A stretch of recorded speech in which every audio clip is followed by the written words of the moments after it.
Sekarang bagaimana kita memiliki pemaafan terhadap apa? Terutama terhadap segala hal yang bersifat imateri. Orang nyakiti kita, orang merendahkan kita, orang membuli kita, orang menghina kita, dan lain sebagainya. Itu imateri. Itu pun harus direlakan. Bagaimana cara merelakannya? Hubungkan dengan hukum karma. Saya yakin orang ini tidak datang secara tiba-tiba pada saya. Saya yakin kalau saya punya hubungan dengan orang ini. Saya yakin di kehidupan yang dulu mungkin saya pernah melakukan yang sama pada orang ini. Dan sekarang semesta sedang mengurai semua utang karma saya. Dan saya selesaikan di sini. Itu namanya pemaafan. Hati-hati, memaafkan bukan menghapuskan. Tapi memaafkan mengambil pelajaran. Assalamualaikum warahmatullahi wabarakatuh. Ayo saudara-saudaraku semua, kita ngaji ilmu tauhid bersama guru kita Kiai Haji Syaiful Karim. Semoga bermanfaat. Bagaimana cara mencapai kesucian? Ini ada hubungan satu-satu. Perhatikan saya. Tadi indikator kotor bersihnya jiwa adalah pola pikir kan? Pola pikir yang dibangun oleh jiwa kan? Jiwa yang terkoneksi dengan Sang Maha Jiwa. Terkoneksi atau tidak? Nah sekarang, untuk melihat, untuk melatih. Apakah saya hari ini masih memiliki ketamakan dan keserakahan pada yang saya ingin? Latihannya adalah satu, melatih diri dengan kerelaan. Melatih diri melepaskan. Dua yang harus dilepaskan, satu materi, dua imateri. Melepaskan materi menurut saya mudah. Walaupun masih banyak orang yang kesusahan. Kalau kalian melepaskan yang materi saja susah, apalagi yang melepaskan yang imateri. Contoh, orang menyakiti kita itu imateri. Saya bisa melepaskan itu semua sampai saya bisa selesai dengan diri saya sendiri. Itu jauh lebih berat daripada melepaskan yang materi. Yang materi gampang kok melepaskannya. Jadi kalau kalian ini mohon maaf, materi saja melepaskannya masih susah, apalagi yang imateri. Kalau duit saja melepaskannya masih hitung-hitungan, apalagi memaafkan, jangan berpikir kejauhan. Itu sebabnya mengembangkan diri untuk melatih diri agar memiliki kerelaan dalam melepaskan yang bersifat materi dan imateri. Kuncinya 3. 1 pemahaman, 2 pemaafan, yang ketiga toleransi. Ini 1 pemahaman, 2 pemaafan, 3 toleransi. Seperti contoh saya tadi, ada orang berutang kepada kita. Dia tidak bisa membayarnya. Sudah. Bangun pemahaman, bangun pemaafan, bangun toleransi pada diri. Kalau ini yang 3 dibangun, apa yang terjadi? Insya Allah kita akan mudah sekali mencapai kerelaan. Kita mudah sekali mencapai yang namanya melepaskan. Contoh, kita sulit sekali melepaskan materi.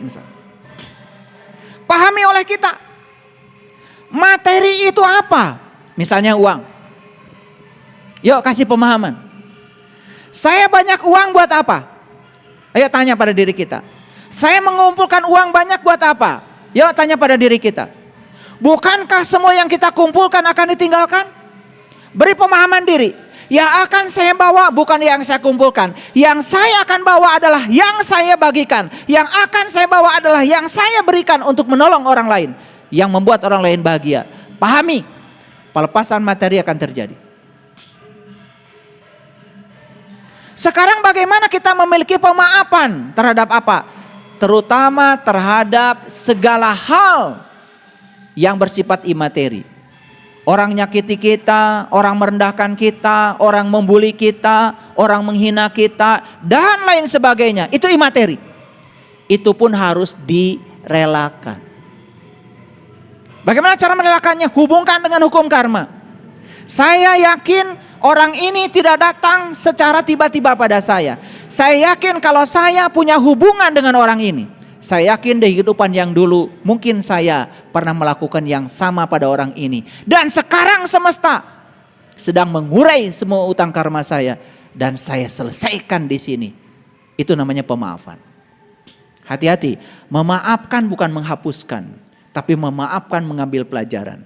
Dan yang ketiga adalah toleransi. Jadi kenapa barusan ada musik lalu masuk di sini? Terima saja. Jangan-jangan dulu dia sedang kajian, saya nyanyi-nyanyi di kajian dia. Jadi saya terima saja, saya toleran terhadap dia. Makanya tidak perlu di stop, biarin saja. Jadi kalau di YouTube nanti ada yang dengar, kok ayah guru sedang ceramah kemudian ada dengar musik, itu karma saya. Tidak mungkin dia hadir di sini kalau saya tidak pernah melakukan itu. Makanya saya tidak terganggu sama dia. Makin kencang suara saya juga makin kencang. Ini namanya toleransi. Itu dibuktikan langsung. Betul nggak? Apakah kita bisa menerima kontradiksi ini? Tidak usah saya keluar kemudian marah-marah. Kamu kurang ajar, saya sedang ngasih pengajian. Lalu mereka akan bingung pada saya. Ini yang ngaji kami atau Bapak? Yang sadar kami atau Bapak? Masa kita yang sedang ngaji katanya tingkat kesadarannya tinggi harus marah sama mereka? Biarkan saja, mereka juga cari nafkah kok. Tolong yang keluar kasih uang. Kasih uang. Jangan merasa terganggu dengan yang begini. Justru itu peringatan bagi kita. Jadi tidak ada sebetulnya yang mengganggu kita. Semua masalah akan menjadi masalah karena Anda masalahkan. Apa masalahnya? Jadi kalau orang merasa terganggu nih nanti yang dengar rekaman saya, kotor.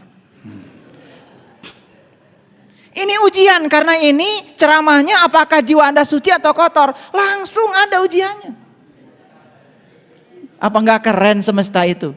Luar biasa, kontan. Ya. Jadi ini kami sedang latihan, melatih diri dengan kerelaan. Yuk kita relakan. Jadi kalau tadi sempat Anda marah karena ada musik itu, kotor Anda. Saya aja yang ceramah nggak marah. Ini adalah praktek langsung dalam kehidupan. Yang kedua, untuk membebaskan diri dari kebencian terhadap yang kita tidak ingin, latihannya apa? Melatih diri untuk mengembangkan cinta. Wah, ini yang paling susah. Bagaimana cara mengembangkan cinta? Harus ada instrumennya, harus ada medianya. Satu-satunya media yang keren untuk mengembangkan cinta adalah hadirnya orang-orang yang tidak punya cinta. Jangan mimpi kalian belajar cinta dari orang yang penuh cinta, keliru.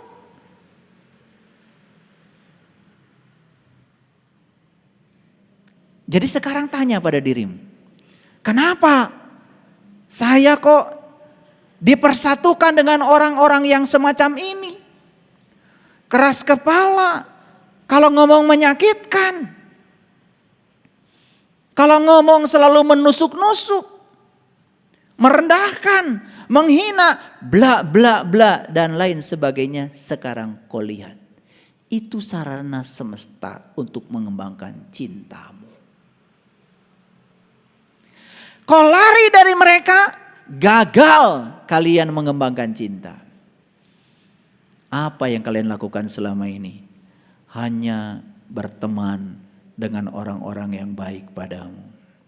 Hanya berteman dengan orang-orang yang simpati padamu.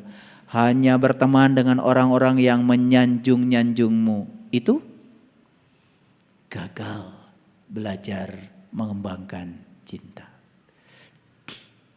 Keren gak kehadiran mereka itu? Keren apa tidak? Sejak kapan bilang kalian keren?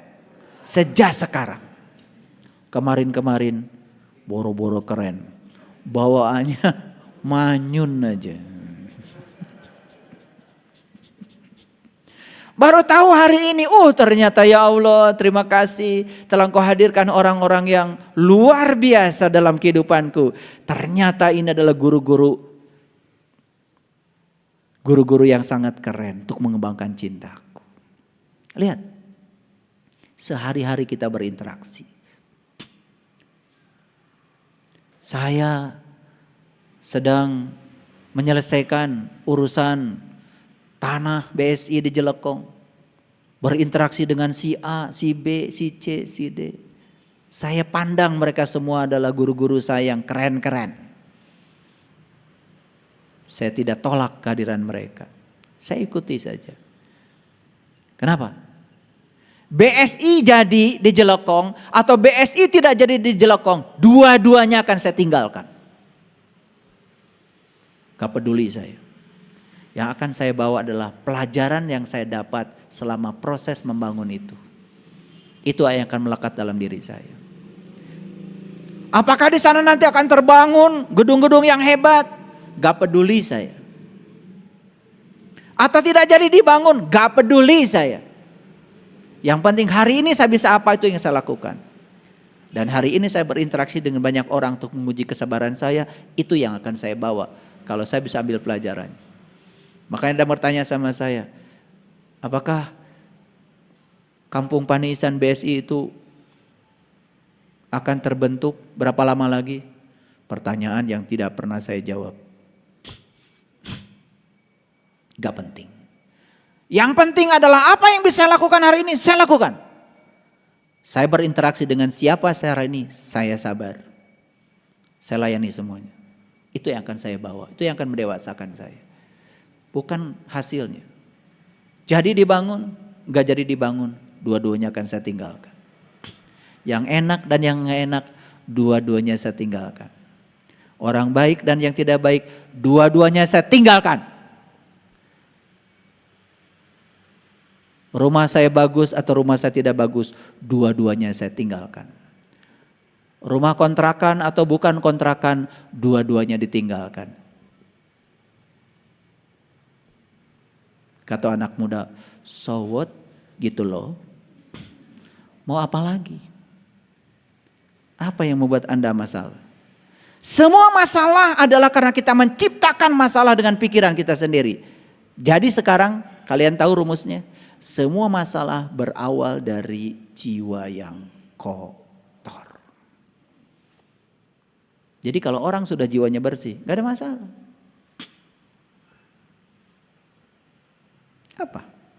Apa masalahnya? Nah, jadi yang kedua, melatih diri untuk mengembangkan cinta. Ya memang, tidak membunuh, tidak mencuri, tidak melakukan asusila, tidak berbohong, tidak makan dan minum berlebihan. Itu adalah trik-triknya. Itu sarana-sarananya. Ini sarana untuk mengembangkan cinta. Yang ketiga, bagaimana cara kita membebaskan diri dari kegelapan batin? Cara mencapainya dengan cara melatih diri menghubungkan jiwa dengan Sang Maha Jiwa. Disitulah pentingnya kita meniti ke dalam diri, disitulah kita pentingnya mengakses Sang Matahari Rohani. Agar jiwa kita yang gelap, batin kita yang gelap, menjadi terang benderang. Saya yakinkan para sahabat, siapapun yang tekun untuk meniti ke dalam diri, untuk mengakses nur ala nur dalam diri, maka saya pastikan tidak akan mengalami kegelapan batin. Makanya di Quran surat Al-Fajr nih, Fajar, berarti Fajar itu apa? Fajar. Ya ayyatuhan nafsul mutmainnah irji'i ila rabbiki radiyatan mardiyah fadkhuli fi ibadi wadkhuli jannati. Wahai jiwa yang tenang. Siapa jiwa yang tenang? Jiwa yang sudah selesai. Jiwa yang sudah suci, yang sudah selesai dengan dirinya sendiri, yang sudah tidak ada konflik. Bagaimana saya bisa melihat jiwa itu tenang? Lihat, pikirannya sudah selesai enggak dengan dirinya. Kalau pikirannya masih berkonflik, makanya konflik yang terjadi antara Anda dengan orang lain, itu berasal dari mulut Anda. Dan konflik yang terjadi dengan orang lain, itu berasal dari pikiran Anda. Karena mulut tidak bisa berdaya tanpa ada pikiran. Dan sekarang konflik bisa terjadi karena jari-jari Anda. Betul? Iya. Gak ngomong, tapi bikin WA. Ini jari-jari ini digerakkan siapa? Oleh pikiranmu. Dan jari-jari ini sekedar menampung saja apa yang mengalir dari pikiran kita. Ketika pikiran kita tercela, akan mengalir kata-kata yang tercela. Dan itu menimbulkan huru hara. Betul? Iya. Makanya Allah bilang, hai jiwa yang tenang. Hai jiwa yang suci, hai jiwa yang sudah bahagia, hai jiwa yang sudah beruntung, hai jiwa-jiwa yang sudah selesai dengan dirinya sendiri. Irji'i ila rabbiki radiyatan mardiyah. Masuklah, kembalilah kepada Tuhanmu dalam keadaan ridho dan diridhoi. Fadkhuli fi ibadi. Masuklah ke dalam golongan hambaku. Siapa golongan hambanya Allah? Yang menghambakan diri kepada Allah. Yang tersinggungan itu menghambakan diri pada egonya. Yang sakit hatian itu menghambakan diri pada egonya. Yang gampang marah itu menghambakan diri kepada egonya. Siapapun yang menghambakan diri pada Allah sudah memasuki golongan hambaku. Gak seperti itu akhlaknya. Wadkhuli jannati, masuklah ke dalam surgaku. Jadi surga itu semakin jelas. Apa? Surga adalah jiwa yang suci. Surga adalah pikiran yang tidak tercela. Surga adalah pikiran yang tidak ternoda. Surga. Semakin jelas barangnya? Ternyata surga makin jelas ya barangnya. Nah, itu sebabnya ya. Di Quran dikatakan, perhatikan, setiap jiwa tahu apa yang dikerjakannya. Dalam Quran surat Al-Infitor ayat yang kelima, alimat nafsum ma qaddamat wa akharat. Setiap jiwa mengetahui apa yang dikerjakan dan dilalaikannya. Paham? Diulangi lagi dalam Quran surat At-Takwir ayat ke-14. Alimat naf summa ahdarat. Setiap jiwa tahu apa yang dikerjakannya. Jadi yang dikerjakan dan yang dilalaikan oleh kita, kita sendiri yang mencatat semua itu. Kitalah yang paling tahu siapa diri kita sendiri. Nah, oleh karena itu di Quran surat Al-Fat ayat yang ke-9 Allah mengatakan litu'minu billahi wa rasulihi wa tu'azziruhu wa tuwaqqiruhu wa tusabbihuhu bukratan wa asila. Maka kalian suka membaca ini. Inni wajahtu wajhiya lilladzi fataras samawati wal hanifa wa ma ana minal musyrikin. Inna solati wa nusuki wa mahyaya wa mamati lillahi rabbil alamin la syarika lah. Wa bizalika umirtu wa ana awwalul muslimin. Kan itu dimulai dengan Allahu Akbar kabira walhamdulillahi katsira wa subhanallahi bukratan wa asila. Makanya kalau kita ingin menghadapkan wajah batinku kepada zat yang telah menciptakan langit dan bumi, perintahnya apa? Sucikanlah dirimu. Sucikanlah dirimu pagi dan petang. Nah ini harus dibahas nih pagi dan petang. Makanya di ayat ini dikatakan litu'minu billahi wa rasulihi. Supaya kamu sekalian beriman kepada Allah dan Rasulnya. Masih ingat tadi? Setiap hembusan jiwa ke dalam tubuh disertai dengan Allah dan Rasulnya. Hebat ya cinta kasih Allah. Tidak pernah ada satu jiwa pun yang dibiarkan, ditiupkan sendiri. Enggak, ditemenin sama Allah dan Rasulnya. Setiap nur insani selalu ditemani oleh Nurullah dan Nur Muhammad. Jadi begitu ditiupkan ke dalam tubuh ini, sudah ada pembimbingnya. Sudah ada Allah dan Rasulnya. Ikuti saja bimbingan dari dalam dirimu. Itu sudah sangat keren sekali. Makanya bimbingan Allah dan Rasulnya satu akan membuat kita menjadi kuat sepanjang kita menguatkannya. Yang kedua akan membuat kita menjadi besar sepanjang kita membesarkannya. Makanya di ayat ini ada kata-kata fatusabbihuhu bukratan wa asila, dan bersucilah kepadanya di waktu pagi dan petang. Tahu pagi? Tahu apa tidak? Tahu petang? Tahu apa tidak? Kenapa bersuci pagi dan petang? Gimana kalau bersucinya duhur? Bagaimana kalau bersucinya tengah malam? Apa tidak boleh bersucinya jam 11? Jam 1? Jam 4? Inilah yang salah kaprah. Pagi dan petang kita taunya pagi dan petang seperti biasa. Yuk kita lihat, pagi adalah pertemuan antara malam dan siang.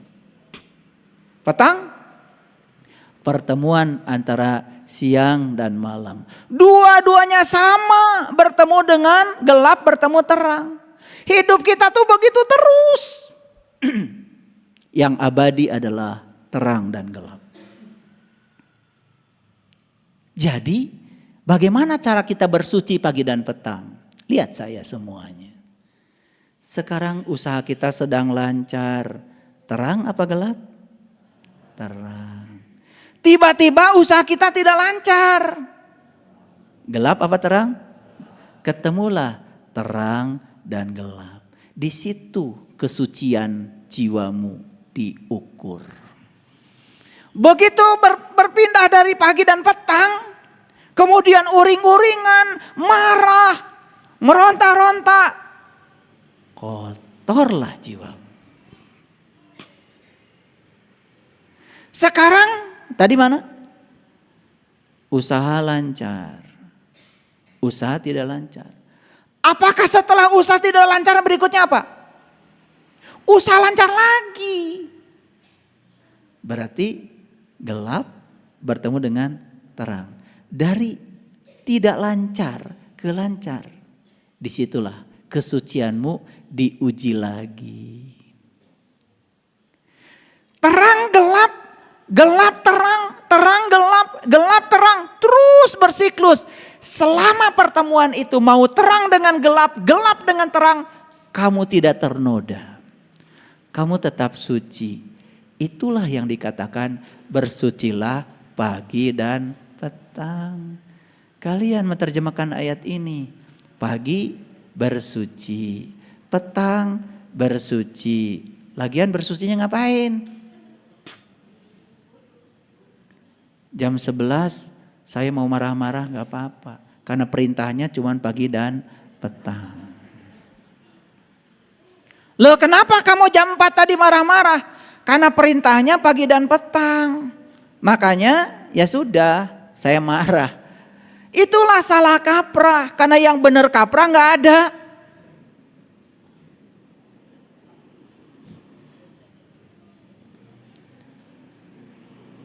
Ini sadar gak? Ketika kalian baca doa iftitah yang kalian lakukan kan itu.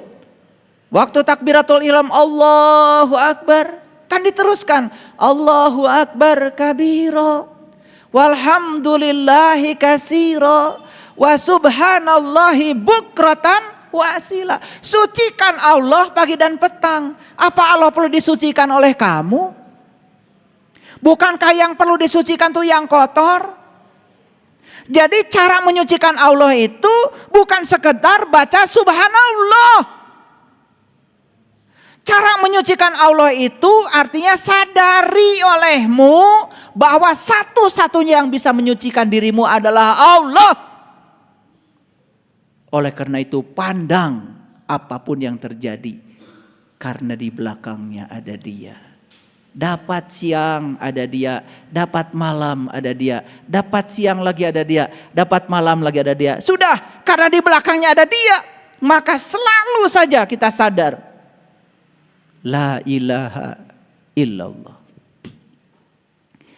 Aduh, para sahabat, kalau ngaji kita dengan penuh kesadaran itu, ya, apa yang saya omongkan sekarang ini, apa yang saya bicarakan sekarang ini, maaf, bukan pengetahuan pinjaman, bukan apa kata orang, tetapi apa yang saya praktekkan dalam kehidupan sehari-hari supaya percaya. Ya sudah, saya kasih ayat-ayat supaya oh ini toh maksud ayat ini. Kalau nggak pakai ayat kan kadang-kadang nggak ngerti, kadang-kadang nggak percaya. Keren nggak ayat ini?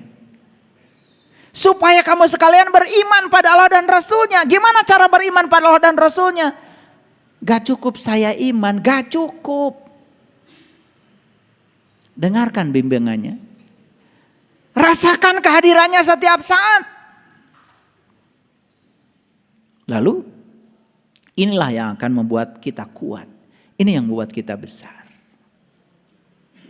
Maka bersucilah kepadanya di waktu pagi dan petang. Bukan menyucikan Tuhan. Bagaimana Tuhan yang maha suci disucikan oleh kalian? Kan udah ngaku tadi masih kok gak mungkin yang kotor menyucikan yang bersih. Yang mungkin yang bersih menyucikan yang kotor.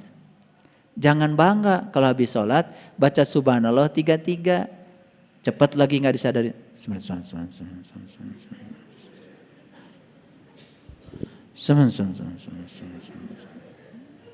Apa? Saya bukan anti itu, silakan, tapi sadari. Saya nggak sanggup 33. Saya baca 3 aja saya udah nangis. Kalau dengan kesadaran.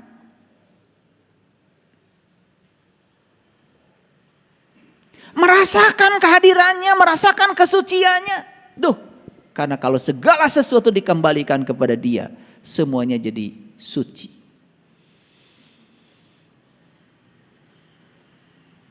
Gitu. Jadi sekarang kita sudah punya ilmu.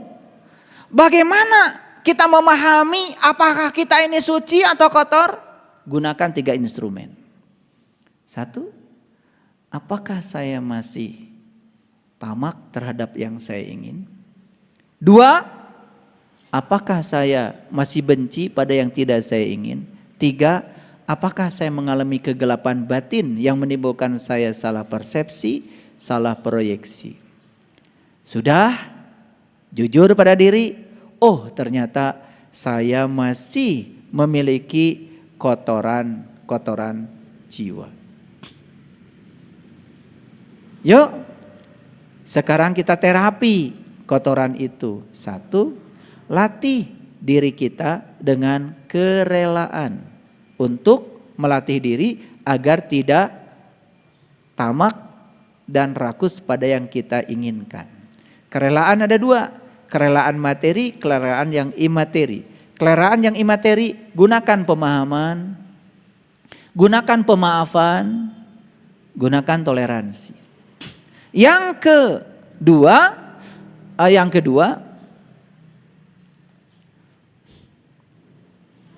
untuk membebaskan diri kita dari kebencian kepada yang tidak kita ingin, kembangkan cinta. Terimalah semua orang-orang yang membenci kita, yang tidak menghargai kita, sebagai saran untuk mengembangkan cinta kita. Dan yang ketiga, untuk membebaskan diri kita dari kegelapan batin, sering-seringlah mengakses cahaya di atas cahaya dalam diri. Bagi mereka yang sudah tahu cara untuk meniti ke dalam diri, yuk lakukan terus menerus. Lihatlah bintang di langit terdekatmu, lihat bulan di langit terdekatmu, lihat matahari di langit terdekatmu. Kalau itu terus menyinari jiwamu, maka jiwamu terang benderang. Ketika jiwa terang benderang, jiwa akan mempengaruhi pikiran kita. Pikiran kita menjadi tidak tercela, tidak ternoda. Terima kasih. Assalamualaikum warahmatullahi wabarakatuh.